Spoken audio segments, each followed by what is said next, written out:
Shalom Bapak Ibu Saudara-saudara sekalian. Saya jumpai Bapak Ibu Saudara-saudara sekalian kiranya dalam keadaan yang baik.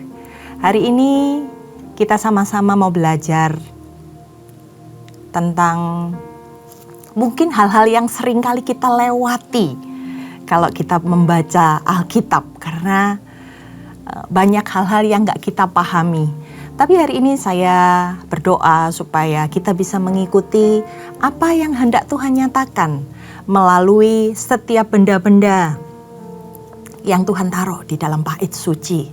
Nah, kalau kita boleh lihat dalam bait sucinya Tuhan, ada benda-benda logam yang Tuhan taruh. Dan apa maknanya dalam kehidupan kita hari-hari ini? Kalau di dalam 2 Tawarikh 4 ini masih merupakan bagian dari pembangunan bait suci, saudara-saudara. Di mana Raja Salomo bersama para pekerja-pekerjanya mempersiapkan setiap perkakas yang dibutuhkan untuk bait suci itu secara detail. Nah, nanti kita akan mulai masuk di dalam pujian penyembahan. Kita ikuti flow-nya Tuhan seperti apa. Kalau tadi saya bilang bahwa ini adalah mungkin hal-hal yang sulit untuk kita pahami. Tapi hari ini saya akan mencoba untuk membawakannya secara sederhana supaya kita mendapat pewahyuan, supaya kita bisa mendapat remah dari apa sih sebenarnya yang Tuhan mau nyatakan untuk kita mengerti dalam perikop ini. Mari kita siapkan hati kita. Kita mau masuk di dalam hadirat Tuhan. Engkau Allah yang menginspirasi setiap kami, Tuhan. Kami mau persiapkan hati kami. Terima kasih.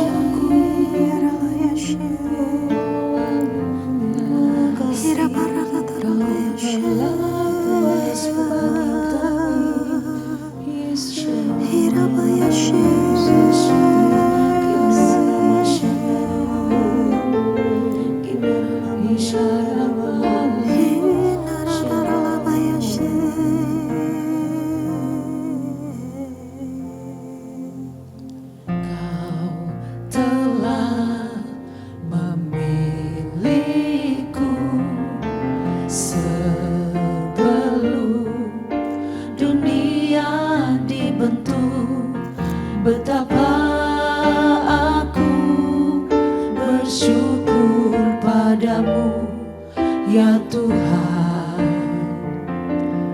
Allahku. Kau telah memanggilku sebagai alat kerajaanmu. Betapa aku bersyukur padamu atas perbuatanmu.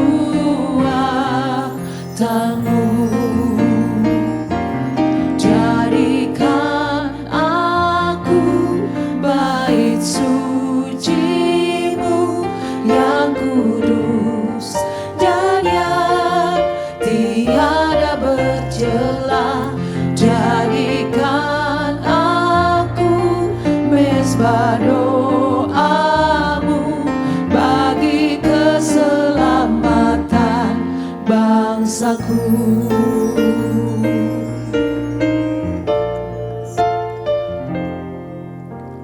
Kau telah memilihku sebelum dunia dibentuk. Betapa aku bersyukur padamu, ya Tuhan Allahku. Kau telah memanggilku sebagai alat kerajaan-Mu. Betapa aku bersyukur padamu atas perbuatanmu.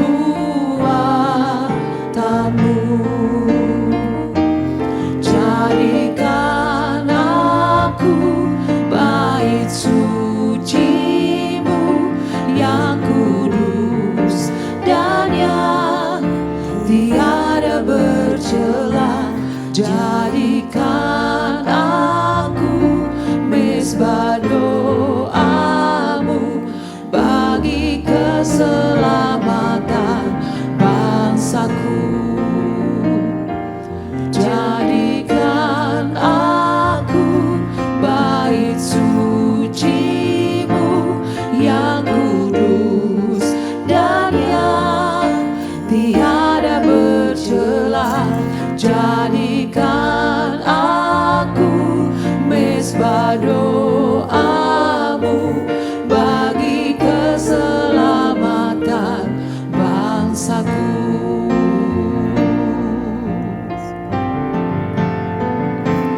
Jadikan aku bait sucimu yang kudus dan yang tiada bercela. Jadikan aku mezbah doamu bagi keselamatan bangsaku. Bagi keselamatan bangsaku. Bagi keselamatan bangsaku. Oh, Engkau telah memilih kami, Yesus. Kau telah memilih kami, pakailah turutkan oh haleluya, sebagai alat dalam kerajaanmu, Yesus. Dia adalah Tuhan. Jadikanlah bait sucimu yang kudus dan berkenan padamu. Haleluya, ya Rabbi, ya Rabbi, ya Rabbi, ya Rabbi, syikir, ya Rabbi, ya Rabbi, Kami bersembah hidup kami hanya bagimu Tuhan. bawa korban syukur ke tempat kudus-Mu Tuhan. Hatiku limpah dengan syukur sebab Tuhan baik. Oh, sebab Tuhan baik.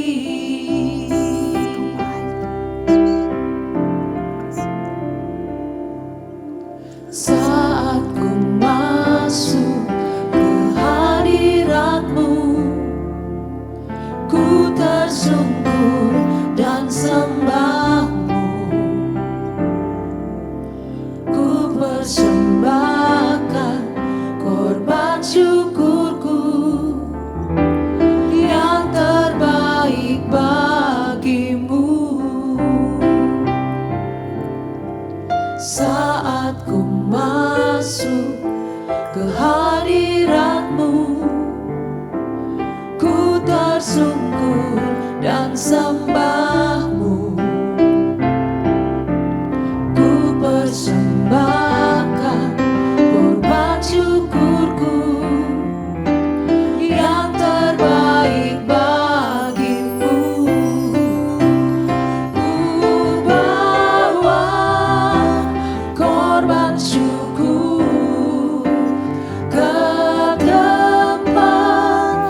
sebab Tuhan baik.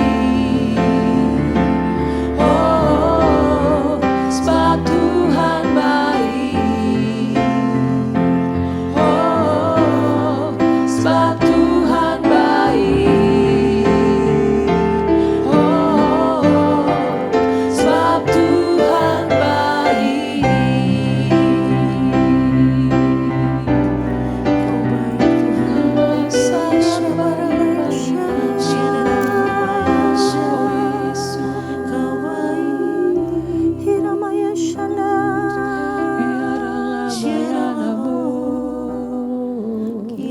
Bahwasanya untuk selama-lamanya kasih setiamu Tuhan.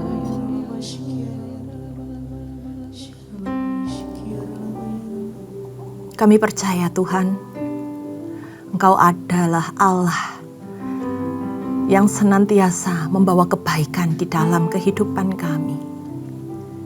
Engkau Allah yang setia, Engkau Allah yang tidak pernah meninggalkan setiap kami. Engkau meletakkan kami di dalam posisi setiap kami hari ini. Karena kami tahu ada maksud dan rencana Tuhan ketika kami ada di tempat di mana kami ada hari ini ya Bapa. Hari ini Tuhan, kami mau siapkan hati kami. Kami mau siapkan Tuhan seluruh hidup kami biar menjadi persembahan yang harum di hadapan-Mu ya Bapa. Saat kami melakukan, mendengar setiap hal yang Tuhan ajarkan melalui Bible Study ini Tuhan, kami percaya bahwa kami sedang diperkaya di dalam Tuhan. Kami sedang dinaikkan di dalam Tuhan. Dan kami percaya ya Tuhan, hari-hari ini kami akan menerima promosi-promosi yang daripada Tuhan. Karena kami mengerti kehendak Tuhan lebih lagi melalui segala apapun yang kami pelajari melalui Bible Study ini Tuhan. Berbicaralah ya Roh Kudus, buat kami mengerti, dan buat ya Tuhan bibir hamba-Mu ini untuk bisa menyampaikan segala sesuatunya dengan sederhana, sehingga mampu untuk dimengerti oleh setiap jemaat-Mu. Hanya di dalam nama Tuhan Yesus setiap yang percaya katakan amin. Oke Bapak Ibu, bisa siapkan Alkitab dan mungkin ada beberapa catatan yang diperlukan karena ini merupakan sebuah pengajaran ya. Kalau saya bilang pengajaran karena sesuatu yang mungkin biasanya sulit untuk kita pahami sendiri, tapi hari ini saya akan berusaha menyederhanakan apa sebenarnya yang Tuhan mau taruhkan pada setiap pengertian-pengertian tentang barang-barang atau perabot perkakas yang ada di dalam bait suci. Jadi saya akan berusaha untuk menyederhanakannya. Bapak, Ibu, Saudara fokus untuk bisa mengikuti ayat demi ayat supaya kita sama-sama diberkati. Mari kita mulai dari pembacaan ayat 2 Tawarikh 4 ayat yang pertama. Lalu ia membuat mezbah tembaga yang 20 hasta panjangnya dan 20 hasta lebarnya dan 10 hasta tingginya. Kemudian dibuatnyalah laut, tuangan yang 10 hasta dari tepi ke tepi, bundar keliling, 5 hasta tingginya, dan yang dapat dililit berkeliling oleh tali yang 30 hasta panjangnya.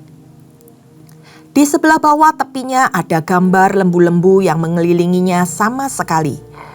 10 dalam sehasta merangkum laut itu berkeliling. Lembu itu 2 jajar, dituang setuangan dengan bejana itu. Laut itu menumpang di atas 12 lembu. 3 menghadap utara dan 3 menghadap ke barat, 3 menghadap ke selatan dan 3 menghadap ke timur. Laut itu menumpang di atasnya, sedang segala buntut lembu itu menuju ke dalam. Tebal laut itu setapak tangan dan tepinya serupa tepi piala. Seperti bunga bakung yang berkembang, laut itu dapat memuat 3.000 bat air. Oke, sampai di sini kita akan sama-sama ngelihat mesbah tembaga dan laut itu seperti apa.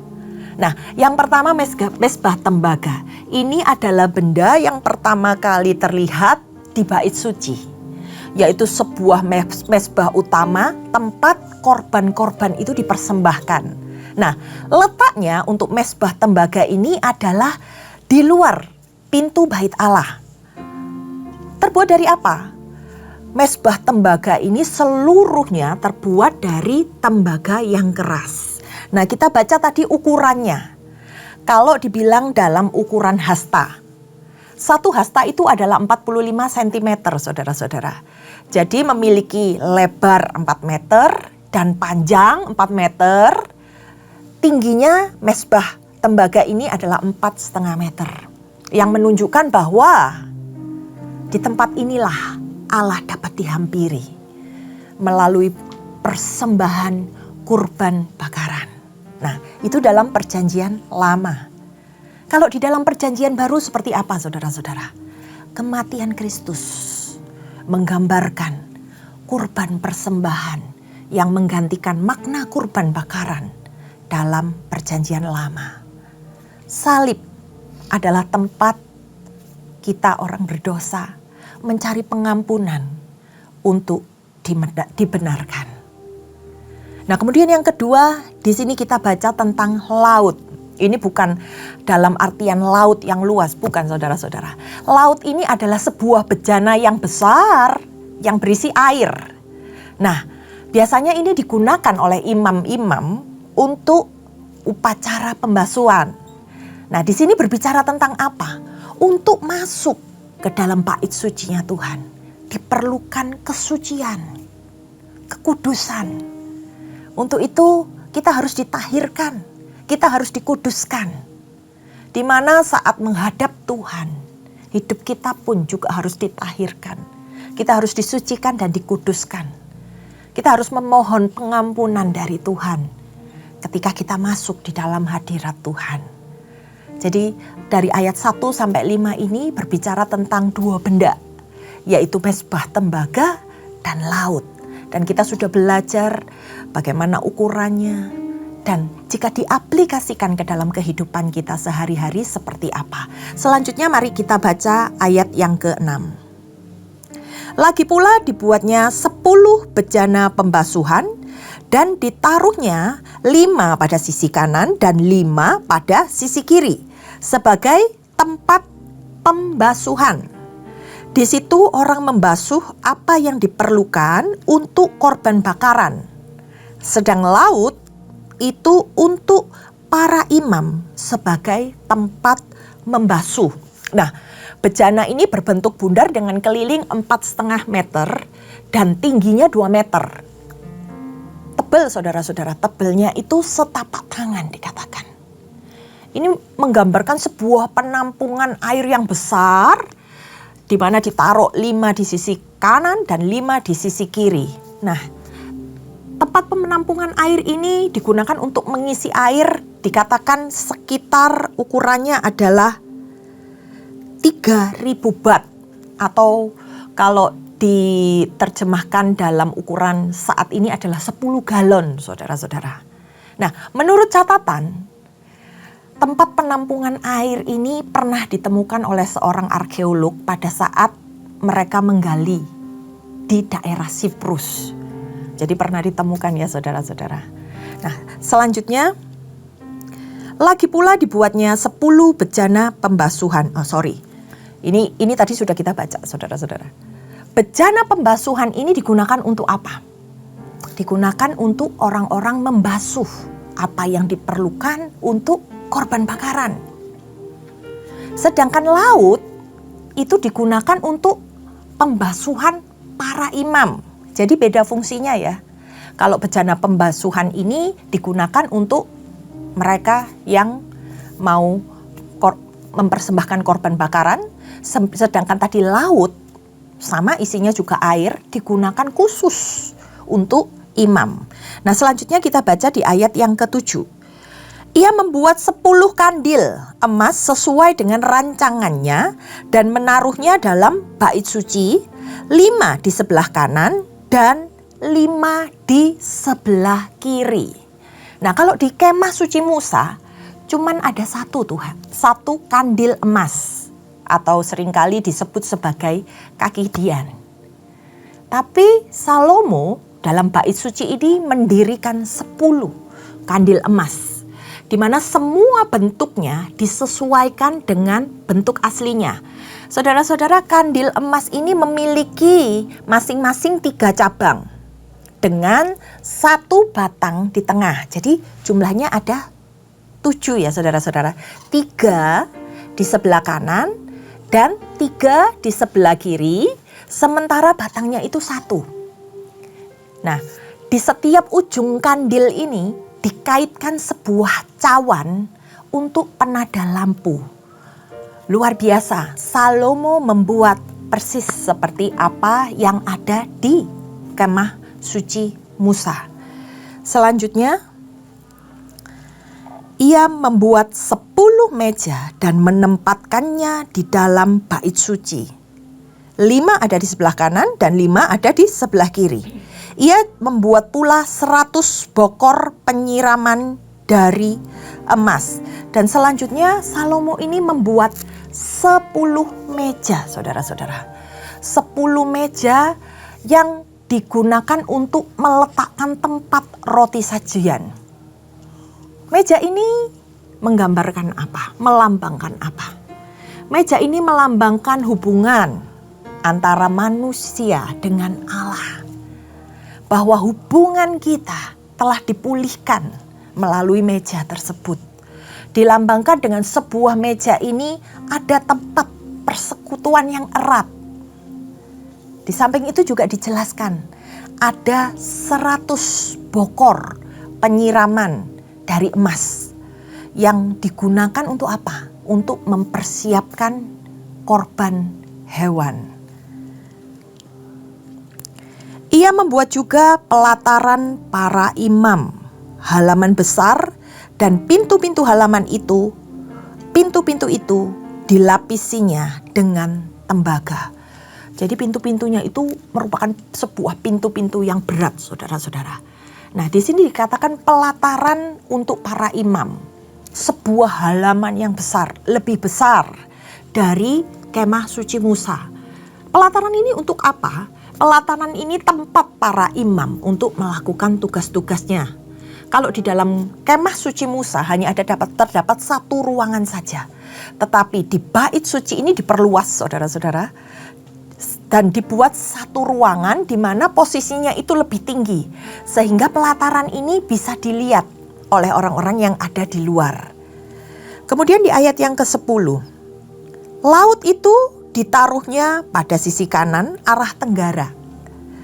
Dan Harun membuat juga kuali-kuali, penyodok-penyodok, dan bokor-bokor penyiraman. Demikianlah Huram menyelesaikan pekerjaan yang harus dilakukannya bagi Raja Salomo di rumah Allah. Nah, nama Huram ini bukan Huram seorang raja dari negeri Tirus, tetapi adalah orang yang memimpin para ahli untuk membuat barang ukir-ukiran. Namanya Huram. Kita baca selanjutnya di ayat yang ke-12. Yakni kedua tiang dengan kedua bulatan ganja di kepala tiang itu, kedua jala-jala yang menutup kedua bulatan ganja itu. Ke-400 buah delima untuk kedua jala-jala itu. 2 jajar buah delima untuk 1 jala-jala guna menutupi kedua bulatan ganja yang di atas tiang itu. Juga telah dibuatnya kereta-kereta penopang dan bejana-bejana pembasuhan yang di atas kereta itu. Laut yang satu itu dan ke-12 lembu di bawahnya, kuali-kuali, penyodok-penyodok, garpu-garpu, dan segala perlengkapan lain yang dibuat Huram Abi bagi Raja Salomo untuk rumah Tuhan adalah dari tembaga upaman. Nah, Di sini kita ngelihat betapa detailnya Salomo mempersiapkan peralatan plus perkakas yang akan dipakai di dalam bait suci.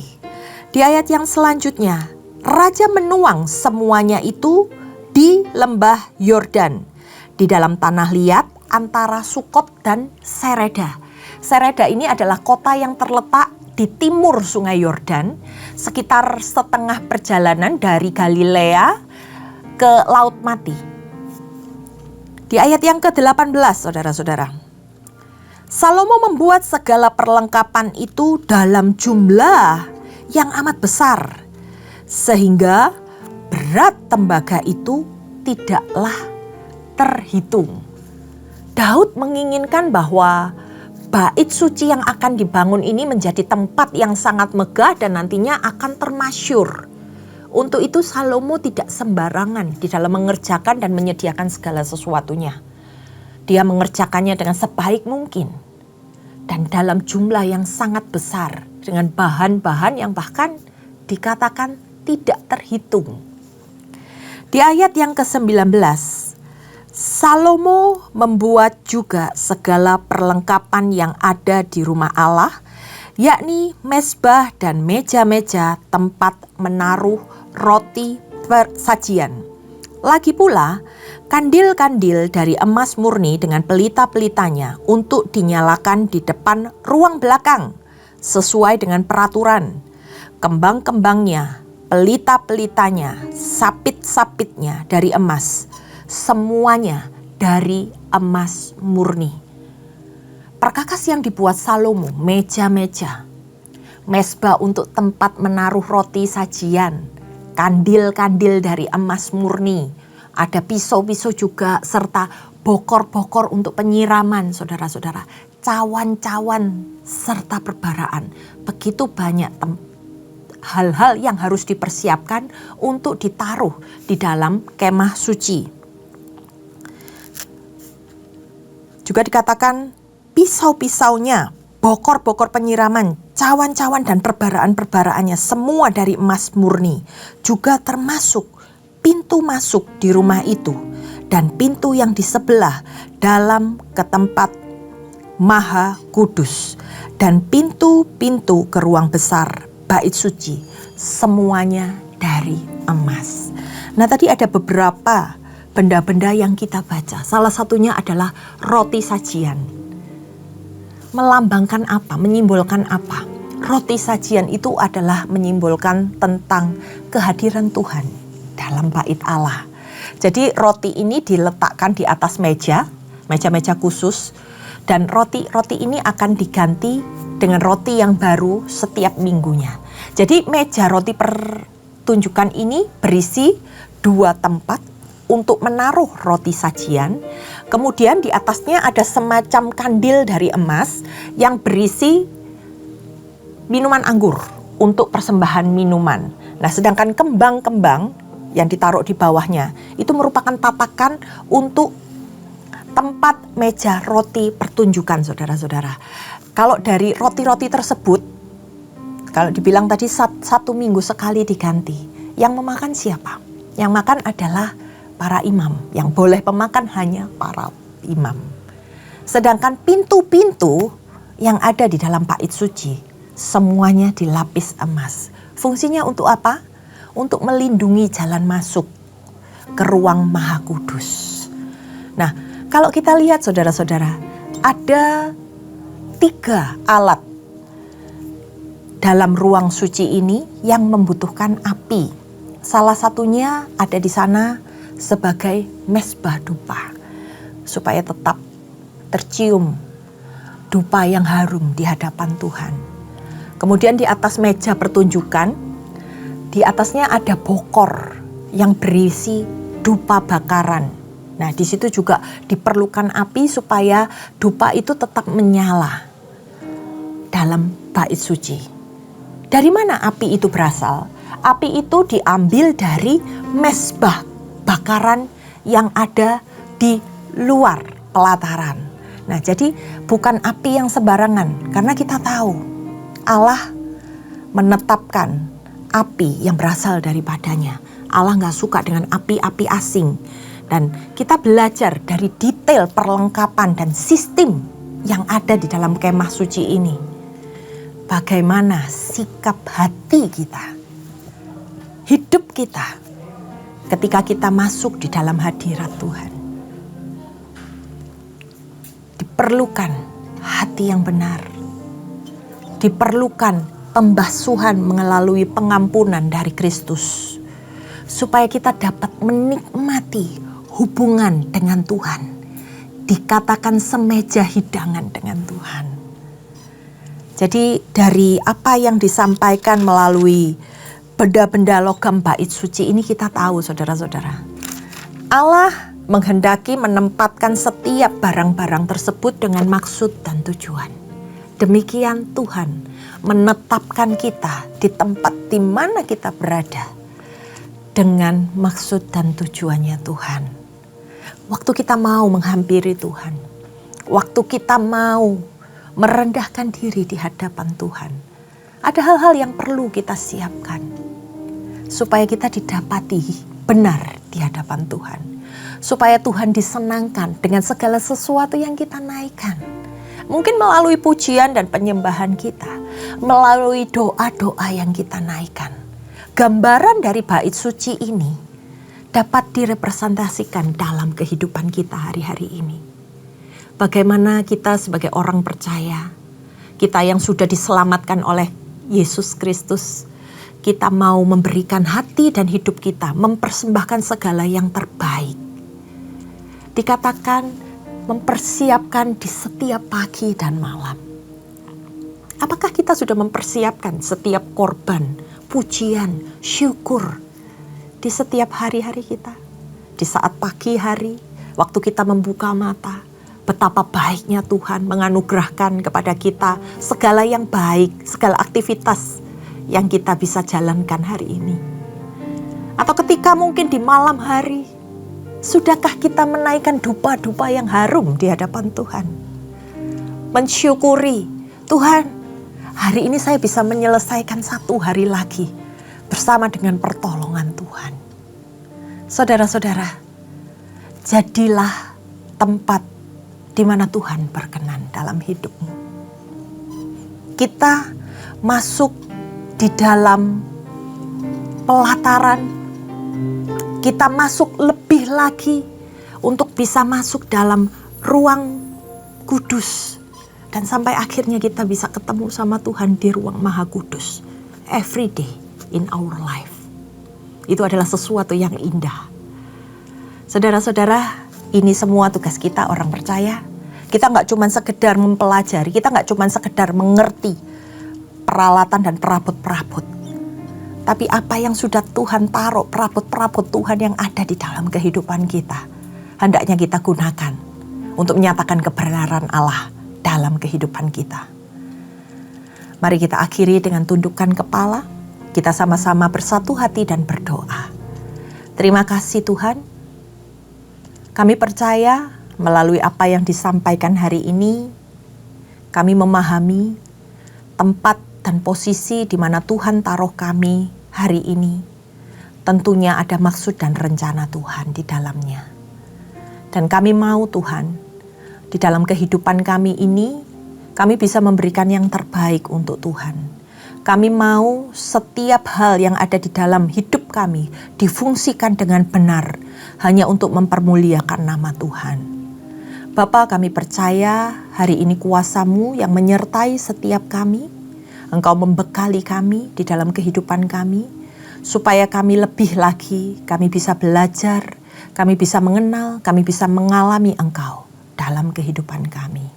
Beracaralah Tuhan di dalam kehidupan kami, mampukan kami Tuhan, dan kami percaya ya Tuhan, kuasa Roh Kudus hari ini menjamah dan memulihkan setiap kami. Hanya di dalam nama Tuhan Yesus Kristus, haleluya, amin. Terima kasih telah mengikuti Bible Study ini dan sampai ketemu di esok hari. Tuhan Yesus memberkati.